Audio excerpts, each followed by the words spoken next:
Iran के तबाहकुन जवाबी हमले के पेश नज़र अमेरिका ने अपने हुर्मुज़ को खुलवाने के लिए जो 48 घंटे का टाइम दिया था, जिसमें अभी 12 घंटे बाकी हैं, तो उसने अब सोशल मीडिया के प्लेटफॉर्म ट्रुथ सोशल पर अपना बयान देते हुए कहा है कि हम ईरान पर फौरी तौर पर फौजी कार्रवाई 5 दिन के लिए मौखर कर रहे हैं। तो आलमी मुबसरीन और दफाई तजियाकार कहते हैं कि अमेरिका का ये फ़ैसला वापस लेना इसकी बदतरीन शिकस्त है, जिसे सदियों याद रखा जाएगा। सलामती हो मोहम्मद आले मोहम्मद और उनके चाहने वालों पर। मैं हूँ सैयद आमिर हुसैन तकवी और आप देख रहे हैं 49 न्यूज़ डिजिटल। नाज़रीन, आपसे गुजारिश है कि आप हमारे चैनल को सब्सक्राइब कीजिए और बेल आइकन को प्रेस कीजिए ताकि हमारी तमाम तर वीडियो आप तक बर वक्त पहुँच सके। नाज़रीन, अमेरिका ने ईरान को अपने हुर्मुज़ खुलवाने के लिए 48 घंटे का अल्टीमेटम दिया था और धमकी दी कि अगर 48 घंटे के अंदर अंदर आपने इसे अपने हुर्मुज़ को बगैर किसी खतरे के खाली ना किया तो मैं आपके ईरान पर बदतरीन हमला करूँगा और आपके जो तवानाई के जो प्लांट हैं, ग्रिड स्टेशन है, उसको हमला करके उसको तबाह बर्बाद कर दूंगा और ईरान को तारीख कर दूंगा। तो ईरान की जानिब से भी जवाबी रद्द-ए-अमल देते हुए कहा था कि अगर अमेरिका ने हमारी सरजमीन पर किसी भी एक तवानाई तनसीब पर हमला किया तो हम ना सिर्फ अमरीकी बेसिस बल्कि इसराइल के वो तमाम अहदाफ जहाँ पे तवानाई और एनर्जी के जो तनसीबात हैं, उसके साथ साथ इसके खलीज में उसके जो इत्तेहादी हैं जिसमें अमरीकी फ़ौजी अड्डे लेके बैठी हुई है, उसके तमाम उनके जो एनर्जी के और तवानाई के और उनके जो वाटर फिल्टर जो प्लांट्स हैं उसको हम निशाना बनाएंगे। अगर ईरान तारीख में बैठा तो पूरा खित्ता तारीख में बैठेगा। तो इस धमकी के बाद जो है पूरे खित्ते में एक इंतहाई तशवीश की जो लहर दौड़ गई, क्योंकि अभी तक ईरान ने जो भी कहा है वो करके दिखाया है। ईरान ने पहले तो हमला नहीं किया, जब भी उसकी किसी भी अमलाक पर किसी भी तनसीब पर हमला हुआ है तो उसका पलटवार ईरान की जानिब से शदीद और सख्त दिया गया है। हाल ही में आपने देखा होगा कि नतंज पे उन्होंने हमला किया था, उसकी जवाबी कार्रवाई करते हुए उसने डेमोना को उसको उसकी जो एटमी प्लांट है उसको हिट किया था, जिसके बारे में कहा जाता है कि डिमोना एक ऐसा ऐसा शहर है जिसके दुनिया के जदीद तरीन उनके डिफेंस सिस्टम वहाँ पर मौजूद हैं, वहाँ पर किसी किस्म का हमला मुमकिन नहीं है। लेकिन ईरान ने वहाँ पर 2 मिसाइल दागे हैं और जिससे उनको काफ़ी बड़ा नुकसान हुआ है और कहा जा रहा है कि उसमें तकरीबन सैकड़ों लोग ज़ख्मी हुए हैं और उसमें बहुत सारी हलाकतें भी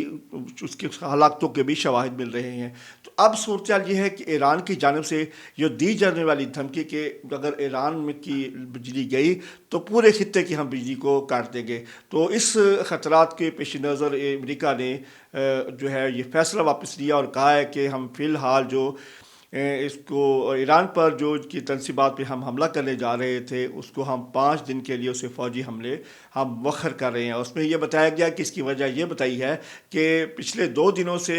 अमेरिका और ईरान के दरमियान जो है वो मुज़ाकरात हो रहे हैं और जिसमें बड़ी मुस्बत पेशरफ्त हुई है और उसमें कहा गया कि इसमें जो अहम नकात हैं उस पर इत्तफाक हो गया है और इसलिए हम इस बात को मोहलत दे रहे हैं कि ताकि इस मुज़ाकरात को कामयाब किया जा सके। तो आलमी माहिरीन और पूरी दुनिया ये पूछ रही है कि जब 28 फरवरी से भी पहले आपके साथ मुज़ाकरात किए जा रहे थे तो फिर आपने ईरान पर हमला क्यों किया? अपने इत्तेहादियों की फरमाइश पर, इसराइल की फरमाइश पर इतनी बड़ी संगीन गलती क्यों की, जिसकी वजह से आपको भी ज़िल्लत का सामना हुआ और आपके इत्तेहादियों को भी ज़िल्लत का सामना हुआ है और नुकसान अलग से उठाना पड़ा है। तो अब पीछे हटे हैं इसलिए कि आपको मालूम है कि अगर हमने इनकी तनसीब पर हमला किया तो फिर जो पलटवार जो है उससे हमारे पूरे खित्ते में शदीद तबाही होगी। तो इसलिए अमेरिका ने इसको एक बड़े ही अच्छे अंदाज में ये कहा है कि हमारे जो है उनसे बातचीत चल रही है। तो इस ट्रंप के इस बयान के बाद फौरी तेहरान से इसका रद्द-ए-अमल देते हुए सख्ती तौर पर कहा है कि हमारा बिला वास्ता या बिल वास्ता किसी किस्म का अमेरिका के साथ कोई मुज़ाकरात नहीं हो रहे और हमारे मुज़ाकरात उनसे मुमकिन भी नहीं है। अगर मुज़ाकरात हुए तो उन्होंने पहले ही कह दिया कि अगर हम मुज़ाकरात हुए तो हमारी ही टर्म एंड कंडीशंस पे होंगे, क्योंकि उनका पहले दिन से कहना है कि सबसे पहले तो अमेरिका इस पूरे खित्ते से अपने फ़ौजी अड्डे ख़त्म करे, دوسرا ہمارا جو انفراسٹرکچر کا نقصان ہوا ہے اس کا نقصان پورا کرے، اور ساتھ ساتھ جو جانیں ضائع ہوئی ہیں ان کا جو معاوضہ دے، اور کے ساتھ ساتھ عالمی طاقتیں اس بات کی گارنٹی دیں کہ آئندہ اسرائیل اور امریکہ ایران پر حملہ نہیں کریں گے۔ اگر یہ تمام شرائط منظور ہیں تو تب جا کے ہم مذاکرات کے لیے بیٹھیں گے۔ تو اب صورتحال یہ ہے کہ امریکہ نے اپنی شرمندگی کو بچانے کے لیے کہ ہم جو ہے ہمارے مذاکرات ہو رہے ہیں، اور وہ تو جس کی بھی جو بڑی مثبت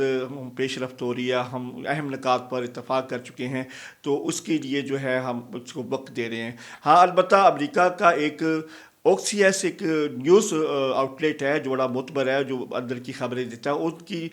خبر یہ ضرور دی ہے کہ پاکستان، ترکی اور ایجپٹ جو ہیں امریکہ اور ایران کے درمیان ثالثی کرنے جا رہے ہیں، اور پچھلے 2 دنوں سے وہ آپس میں رابطے میں ہیں۔ ان کی جانب سے یہ کہا جا رہا ہے کہ اس خطے میں موجود جو کانفلکٹ ہے اس کو ختم کیا جائے، کیونکہ اس کے خطے کے ساتھ ساتھ پوری دنیا کو اس کی جو ہے بحران کا شکار ہے، تیل کی اور دوسری گیس کی جو ترسیل ہے وہ معطل ہے، جس کی وجہ سے عالمی بحران چل رہا ہے۔ تو اس عالمی بحران سے بچنے کے لیے پاکستان، ترکی اور ایجپٹ میں رابطہ ہوا ہے، اور انہوں نے یہ بات کی ہے امریکہ اور ایران سے بھی۔ ان کا کہنا ہے کہ ہم آپ کی جلد ہی ایک میٹنگ کروانا چاہ رہے ہیں۔ عالمی ماہرین اور دفاعی تجزیہ کاروں کا کہنا ہے کہ امریکہ کا یوں اپنی دھمکی سے دے کر پیچھے ہٹ جانا اصل میں ان کی بدترین شکست سمجھی جا رہی ہے۔ ان کو کہا ہے کہ یہ ایسی شکست ہے جسے جو ہے کئی دہائیوں تک یاد رکھا جائے گا۔ تو اس وقت پورا خطہ ایک خاص خطرناک موڑ پہ کھڑا ہے، جس میں ایک چھوٹی سی بھی چنگاری جو ہے اس پورے خطے کو اپنی لپیٹ میں لے سکتی ہے۔ تو آپ کیا سمجھتے ہیں کہ کیا یہ واقعی یہ مذاکرات کسی امن کے لیے پیش خیمہ ہوگا، یا پھر اس کے پیچھے کوئی خاموش طوفان کھڑا ہے؟ آپ کیا سمجھتے ہیں؟ اپنی رائے کا اظہار ان باکس میں ضرور کیجیے۔ ویڈیو دیکھنے کا بہت شکریہ۔ اللہ حافظ۔ آپ دیکھ رہے ہیں 49 نیوز ڈیجیٹل، تازہ ترین خبریں درست معلومات کے ساتھ۔